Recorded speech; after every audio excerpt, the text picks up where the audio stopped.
Pag panahon talaga ng tag-ulan, doon mo lang makikita itong mga talangka na to. Doon sila magsisilabasan pag panahon ng tag-ulan. Ewan ko ba bakit doon silang sila lumalabas. Nung isang araw naghahanap ako ng talangka sa palengke, wala akong makita, bes. Ewan ko ba bakit.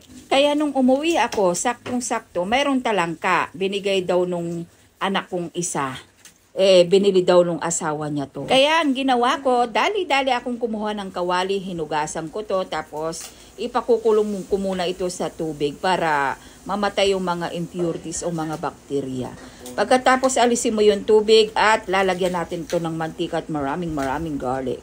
Sabi nung anak ko, iluto ko daw sa may Sprite. Nako, sabi ko, ang dami-dami na naman ingredients niyan. Alam niyo naman, umiiwas ako sa mga mararaming ingredients as a dialysis patient. Bawal tayo dyan.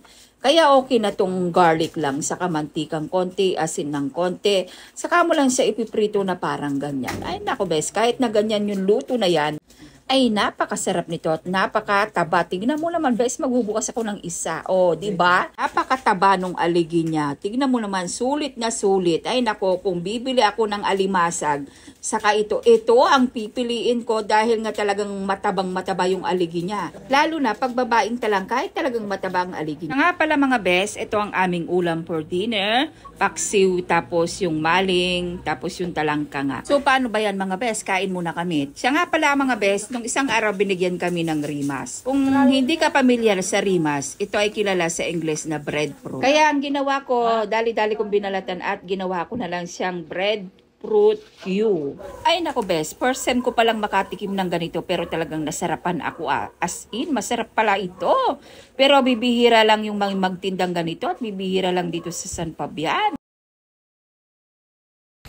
Hoy bes, sarap nitong tinapay na to bes. Try mo to. Nabibili to sa Dagupan. Buksan natin para makita mo. Ito Ang lambot nito mga bes.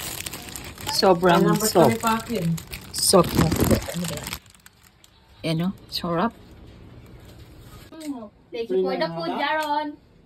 Thank you for the food. 250 yan. Lambot na bes. Thank you for the food na lang.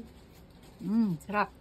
Libre mo sila hindi mo kami lilibre dito. 150. Sarap, ang lambot.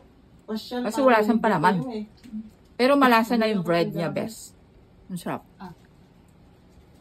Sprinkles. Basta cookies. Cookies and creams. Diba? Ang lambot! Nice.